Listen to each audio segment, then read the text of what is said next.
ਇਸ ਗੱਲ ਨੂੰ ਲਿਖੀ ਨੂੰ ਤਕਰੀਬਨ 2 ਸਾਲ ਹੋ ਚੁੱਕੇ ਨੇ।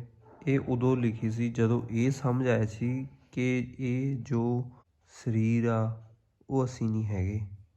ਮੈਂ ਕੁਛ ਵੱਖਰੀ ਆ ਅਤੇ ਸਰੀਰ ਵੱਖਰਾ।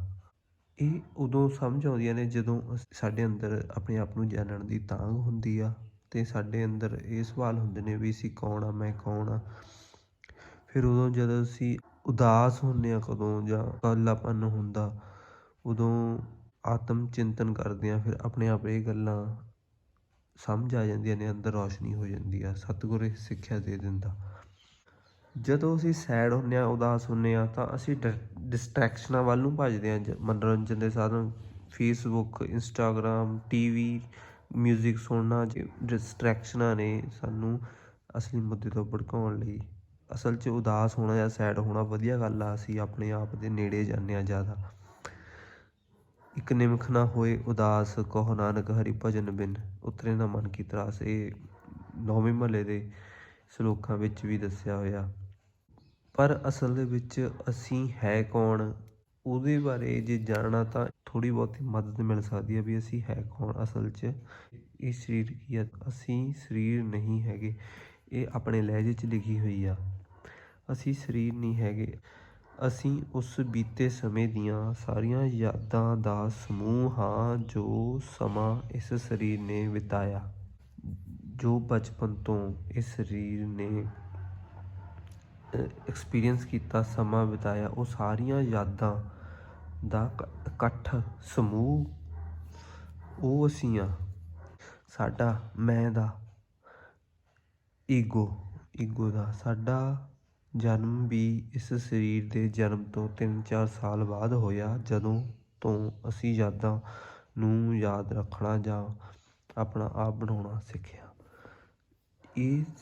ਇਹ ਹਰ ਇੱਕ ਇਨਸਾਨ 'ਤੇ ਲਾਗੂ ਆ ਜਿਹਨੂੰ ਅਸੀਂ ਮੈਂ ਮੰਨਦੇ ਹਾਂ, ਮੈਂ ਸਮਝਦੇ ਹਾਂ ਸਾਡਾ ਵਜੂਦ। ਜੇ ਅਸੀਂ ਡੂੰਘਾਈ ਨਾਲ ਸੋਚੀਏ ਵੀ ਉਹ ਹੈ ਕੌਣ, ਫਿਰ ਸਾਨੂੰ ਇਹ ਗੱਲ ਅਸਲ 'ਚ ਸਮਝ ਆਊਗੀ ਵੀ ਜਿਹੜਾ ਇਸ ਸਰੀਰ ਦਾ ਜਨਮ, ਜਿਹਨੂੰ ਅਸੀਂ ਡੇਟ ਆਫ ਬਰਥ ਕਹਿੰਦੇ ਹਾਂ, ਜਨਮ ਦਿਨ, ਉਹ ਇਹ ਸਰੀਰ ਦਾ ਜਨਮ ਆ।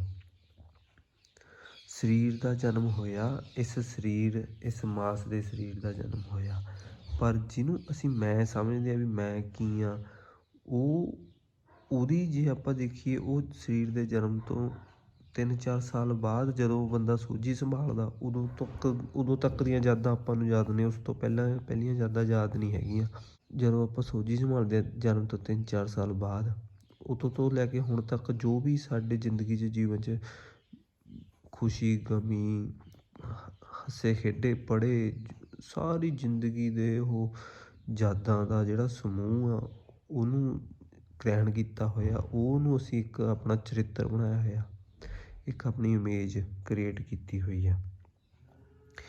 ਇਸ ਲਈ ਜਿਹੜੀਆਂ ਪਹਿਲੇ 2-3 ਸਾਲ ਜਦੋਂ ਅਸੀਂ ਸੋਝੀ ਨਹੀਂ ਸੰਭਾਲੀ, ਉਦੋਂ ਆਪਾਂ ਯਾਦਾਂ ਵੀ ਨਹੀਂ ਇਕੱਠੀਆਂ ਕੀਤੀਆਂ, ਉਹਦਾ ਕੋਈ ਰਿਕਾਰਡ ਨਹੀਂ ਗਾ ਸਾਡੇ ਕੋਲ।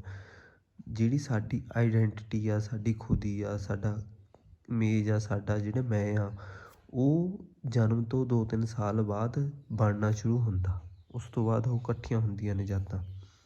ਉਹੀ ਗੱਲ ਲਿਖੀ ਹੈ ਵੀ ਅਸੀਂ ਆਪਣਾ ਆਪ ਉਦੋਂ ਤੋਂ ਬਣਾਉਣਾ ਸ਼ੁਰੂ ਕੀਤਾ, ਜਨਮ ਤੋਂ 3-4 ਸਾਲ ਬਾਅਦ ਤੋਂ, ਇਸ ਸਰੀਰ ਦੇ 3-4 ਸਾਲ ਬਾਅਦ ਤੋਂ, ਜਾਂ 2 ਸਾਲ ਬਾਅਦ। ਕਿਸੇ ਨੂੰ 2 ਜਾਂ 3 ਸਾਲ ਦੀ ਉਮਰ ਦੀਆਂ ਗੱਲਾਂ ਵੀ ਯਾਦ ਹੁੰਦੀਆਂ ਨੇ। ਇਸ ਕਰਕੇ ਸਾਨੂੰ ਇਸ ਸਰੀਰ ਦੇ ਮੁੱਢਲੇ 3-4 ਸਾਲ ਦੀਆਂ ਯਾਦਾਂ ਯਾਦ ਨਹੀਂ ਹਨ। ਇਸ ਗੱਲ ਨੂੰ ਪੜ੍ਹਨ ਸੁਣਨ 'ਤੇ ਅਸਰ ਨਹੀਂ ਹੋਣਾ ਜਾਂ ਸਮਝ ਨਹੀਂ ਆਉਣੀ। ਜੇ ਆਪ ਵਿਚਾਰਾਂਗੇ ਕਦੇ ਫਿਰ ਸਮਝ ਆਊ। ਵੀ ਜੇ ਆਪਾਂ ਇਹ ਪੜ੍ਹੇ ਤੇ ਇਹ ਗੱਲ ਨਹੀਂ ਸਮਝ ਆਉਣੀ। ਜੇ ਕਦੇ ਇਕੱਲੇ ਬੈਠ ਕੇ ਜਦੋਂ ਇਹ ਗੱਲ ਸੋਚਾਂਗੇ ਫਿਰ ਸਮਝ ਆਊਗੀ ਵੀ ਹਾਂ, ਸਾਨੂੰ ਉਹ ਪਹਿਲੇ ਮੁੱਢਲੇ ਸਾਲ ਯਾਦ ਹੀ ਨਹੀਂ। ਉਸ ਤੋਂ ਬਾਅਦ ਸਾਡੀ ਮੈਂ ਬਣਨੀ ਸ਼ੁਰੂ ਹੋਈ, ਸਾਡੀ ਆਈਡੈਂਟਿਟੀ ਬਣਨੀ ਸ਼ੁਰੂ ਹੋਈ ਜਦੋਂ ਸੋਝੀ ਸੰਭਾਲੀ। ਇਹ ਫੈਕਟ ਆ।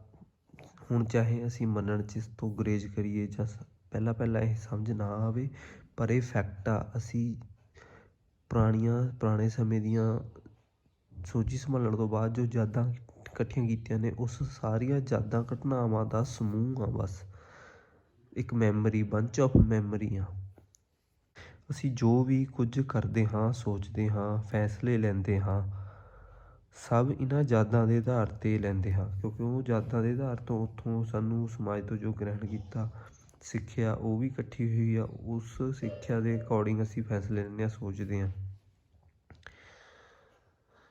ਇਹੀ ਸਾਡਾ ਸੁਭਾਅ ਹੈ। ਇੱਥੋਂ ਹੀ ਸਾਡਾ ਸੁਭਾਅ ਬਣਦਾ ਜਾਂ ਬਣਾਉਂਦੀਆਂ ਹਨ, ਸੁਭਾਅ ਨੂੰ ਬਣਾਉਂਦੀਆਂ ਹਨ। ਇਸ ਲਈ ਅਸੀਂ ਜੋ ਵੀ ਕਰਦੇ ਹਾਂ ਉਹ ਬੀਤੇ ਹੋਏ ਕੱਲ੍ਹ ਤੋਂ ਸਿੱਖ ਕੇ ਕਰਦੇ ਹਾਂ, ਕੁਝ ਵੀ ਨਵਾਂ ਨਹੀਂ ਕਰ ਰਹੇ।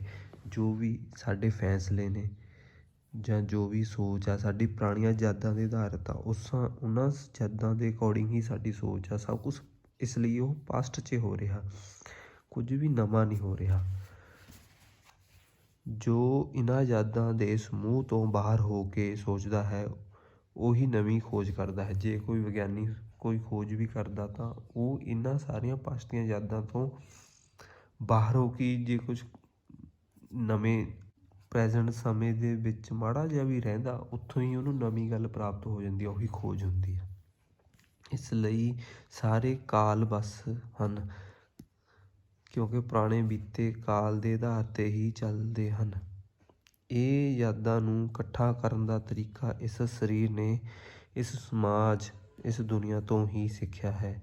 ਸਾਰੇ ਇਵੇਂ ਹੀ ਕਰਦੇ ਹਨ ਅਤੇ ਕਿਸੇ ਨੂੰ ਪਤਾ ਵੀ ਨਹੀਂ ਹੈ ਵੀ ਇਹ ਇਸ ਤਰ੍ਹਾਂ ਅਸੀਂ ਆਪਣੀ ਆਈਡੈਂਟੀ ਬਣਾ ਰਹੇ ਹਾਂ। ਇਹ ਅਸਲ 'ਚ ਇਹ ਆਈਡੈਂਟੀ ਬਣਾਉਣਾ ਹੀ ਇਹ ਈਗੋ ਆ। ਅਸੀਂ ਉਸ ਇਮੇਜ ਜਿਹੜੀਆਂ ਯਾਦਾਂ ਸਮੂਹ ਇਕੱਠਾ ਹੋਇਆ ਉਹ ਸਾਡੀ ਇਮੇਜ ਬਣ ਗਈ, ਸਾਡੀ ਕਰੈਕਟਰ ਬਣ ਗਿਆ, ਸਾਡੀ ਆਈਡੈਂਟੀ ਬਣ ਗਈ ਇਸ ਦੁਨੀਆ ਦੇ ਵਿੱਚ। ਉਸ ਨੂੰ ਹੀ ਚਮਕਾਉਣ ਦੇ ਵਿੱਚ ਲੱਗੇ ਰਹਿੰਦੇ ਹਾਂ ਸਾਰੀ ਜ਼ਿੰਦਗੀ। ਉਸ ਇਮੇਜ ਨੂੰ ਬਚਾਉਣ ਲਈ, ਉਸ ਦੀ ਇਮੇਜ ਦੀ ਜੇ ਵਡਿਆਈ ਹੁੰਦੀ ਆ ਖੁਸ਼ ਹੁੰਦੇ ਹਾਂ, ਉਸਦੀ ਵੀ ਜੇ ਬੇਇੱਜ਼ਤੀ ਹੁੰਦੀ ਆ ਤਾਂ ਅਸੀਂ ਹਰਟ ਹੋ ਜਾਂਦੇ ਹਾਂ। ਇਹ ਇੱਕ ਕੈਂਸਰ ਦੀ ਤਰ੍ਹਾਂ ਹੈ।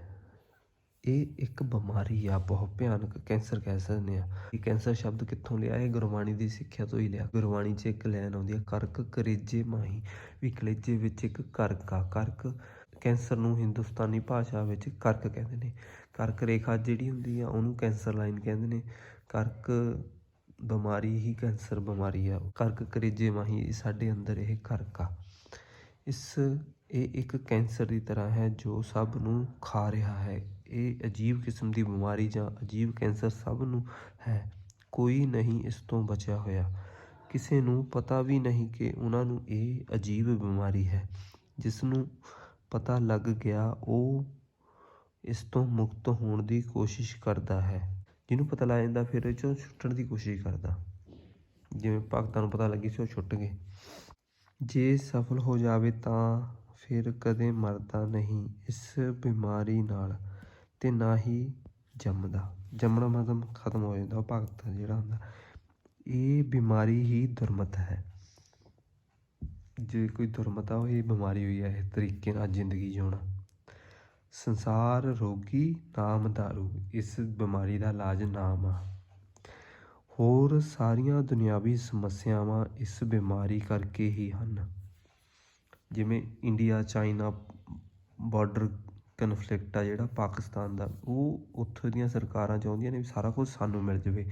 ਜਿਹੜੀ ਇਹ ਬਿਮਾਰੀ ਕਰਕੇ ਹਉਮੈ ਈਗੋ ਇਕੱਠੀ ਹੁੰਦੀ ਆ, ਬੰਦੇ ਦਾ ਸੁਭਾਅ ਹੋ ਜਾਂਦਾ ਸਾਨੂੰ ਵੱਧ ਮਿਲੇ ਦੂਜੇ ਨੂੰ ਘੱਟ ਮਿਲੇ। ਉਹ ਦੇਸ਼ ਸੋਚਦੇ ਨੇ ਸਾਡੀ ਧਰਤੀ ਹੋ ਜਾਵੇ ਆਹ, ਸਾਡਾ ਦੇਸ਼ ਵੱਡਾ ਹੋ ਜਾਵੇ। ਇੰਡੀਆ ਕਹਿੰਦਾ ਸਾਡਾ ਦੇਸ਼ ਵੱਡਾ ਹੋ ਜਾਵੇ, ਪਾਕਿਸਤਾਨ ਕਹਿੰਦਾ ਸਾਡਾ ਦੇਸ਼। ਜਿਵੇਂ ਹਰੇਕ ਬੰਦਾ ਸੋਚਦਾ ਮੇਰੀ ਮਲਕੀਅਤ ਵੱਧ ਜਾਵੇ, ਉਸੇ ਤਰ੍ਹਾਂ ਹੀ ਸਾਰੇ ਇਹ ਬਾਰਡਰਾਂ ਦੇ ਕਨਫਲਿਕਟ ਨੇ। ਬਾਰਡਰ ਬਣ ਗਏ ਪਹਿਲਾਂ, ਫਿਰ ਬਾਰਡਰਾਂ ਦੇ ਕਨਫਲਿਕਟ ਬਣ ਗਏ ਸਰਕਾਰਾਂ। ਇਹ ਸਾਰਾ ਜੋ ਨੈਸ਼ਨੈਲਿਟੀ, ਇਹ ਦੇਸ਼ ਭਗਤੀ ਵੀ ਫਰੋਡ ਆ। ਇਹ ਸਾਰਾ ਕੁਛ ਇਸ ਬਿਮਾਰੀ ਕਰਕੇ, ਇਸ ਹਉਮੈ ਦੀ ਬਿਮਾਰੀ ਕਰਕੇ ਹੋ ਰਿਹਾ। ਬਿਮਾਰੀਆਂ ਕਰਕੇ ਹੀ ਹਨ ਸਭ ਝਗੜੇ, ਇਸੇ ਕਰਕੇ ਹੀ ਹਨ। ਇਸ ਨੂੰ ਹੀ ਮੈਂ ਜਾਂ ਹਉਮੈ ਕਹਿੰਦੇ ਹਨ। ਮੈਂ ਜਾਂ ਹਉਮੈ ਇਹਨੂੰ ਹੀ ਕਹਿੰਦੇ ਨੇ। ਜਿਸ ਗੁਰ ਪ੍ਰਸਾਦੀ ਟੁੱਟੇ ਹਉ ਰੋਗ, ਜਿਹਨੂੰ ਗਿਆਨ ਹੋ ਗਿਆ ਅਤੇ ਉਹਦਾ ਹਉ ਦਾ ਰੋਗ ਟੁੱਟ ਗਿਆ, ਹਉਮੈ ਆਪਣੱਤ ਦਾ, ਨਾਨਕ ਸੋ ਜਨ ਸਦਾ ਅਰੋਗ। ਉਹਨੂੰ ਕਦੇ ਕੋਈ ਰੋਗ ਨਹੀਂ ਹੈਗਾ ਉਸ ਜਨ ਨੂੰ, ਨਾਨਕ ਕਹਿੰਦਾ ਜਿਹਦਾ ਹਉਮੈ ਦਾ ਰੋਗ ਟੁੱਟ ਗਿਆ। ਇਹੀ ਸਭ ਤੋਂ ਵੱਡਾ ਰੋਗ ਆ। ਇਸ ਤੋਂ ਬਾਅਦ ਹੀ ਬਾਕੀ ਸਰੀਰਕ ਸਾਰੀਆਂ ਬਿਮਾਰੀਆਂ ਤਾਂ ਸਾਡੇ ਖਾਣ ਪੀਣ ਜਾਂ ਰਹਿਣ ਦੇ ਹਿਸਾਬ ਨਾਲ ਹੁੰਦੀਆਂ ਨੇ। ਉਹ ਵੀ ਉਦੋਂ ਹੀ ਵਿਗੜਦੇ ਨੇ ਜਦੋਂ ਸਾਨੂੰ ਇਸ ਤਰ੍ਹਾਂ ਦੀ ਬਿਮਾਰੀ ਆ। ਇਸ ਲਈ ਜਿਹੜੀ ਮੈਂ ਦੀ ਬਿਮਾਰੀ ਆ, ਅਸੀਂ ਜਿਹੜਾ ਹਰ ਇੱਕ ਇਨਸਾਨ ਖੁਦ ਹੀ ਸਮਝ ਰਿਹਾ, ਉਹ ਕਦੋਂ ਤੋਂ ਬਣਨਾ ਸ਼ੁਰੂ ਹੁੰਦੀ ਆ? ਜਨਮ ਤੋਂ 2, 3 ਜਾਂ 4 ਸਾਲ ਬਾਅਦ, ਜਦੋਂ ਤੋਂ ਸੋਝੀ ਸੰਭਾਲਦੇ ਹਾਂ।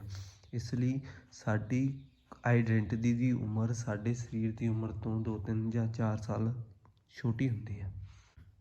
ਇਸ ਨੂੰ ਹੀ ਗਵਾਉਣਾ, ਇਹੀ ਦੁਰਮਤ ਨੂੰ ਗਵਾਉਣਾ, ਕਿਉਂਕਿ ਇਹ ਬਾਅਦ 'ਚ ਜਨਮੀ ਹੈ, ਇਹ ਨਕਲੀ ਆ, ਇਹ ਭੁਲੇਖੇ ਦੀ ਜ਼ਿੰਦਗੀ ਆ, ਸਮਾਜ ਤੋਂ ਸਿੱਖੀ ਆ। ਸਾਰਾ ਸਮਾਜ ਹੀ ਇਸ ਤਰ੍ਹਾਂ ਜਿਉ ਰਿਹਾ, ਇਹ ਗਲਤ ਤਰੀਕਾ ਜਿਉਣ ਦਾ। ਕਿਸੇ ਨੂੰ ਪਤਾ ਹੀ ਨਹੀਂ, ਫਿਰ ਤਾਂ ਹੀ, ਜੇ ਕਿਸੇ ਨੂੰ ਪਤਾ ਹੋਊਗਾ ਤਾਂ ਹੀ ਇਸ ਨੂੰ ਸਹੀ ਕਰਨ ਦੀ ਕੋਸ਼ਿਸ਼ ਕਰੂਗਾ। ਜਿਹੜਾ ਸਹੀ, ਜਿਸ ਨੂੰ ਪਤਾ ਲੱਗ ਜਾਂਦਾ, ਉਹ ਸਹੀ ਕਰਨ ਦਾ ਦੱਸ ਦਿੰਦਾ ਵੀ ਸਮਾਜ ਗਲਤ ਤਰੀਕੇ ਨਾਲ ਜਿਉ ਰਿਹਾ, ਇਸ ਨੂੰ ਸਹੀ ਜਿਉਵੋ।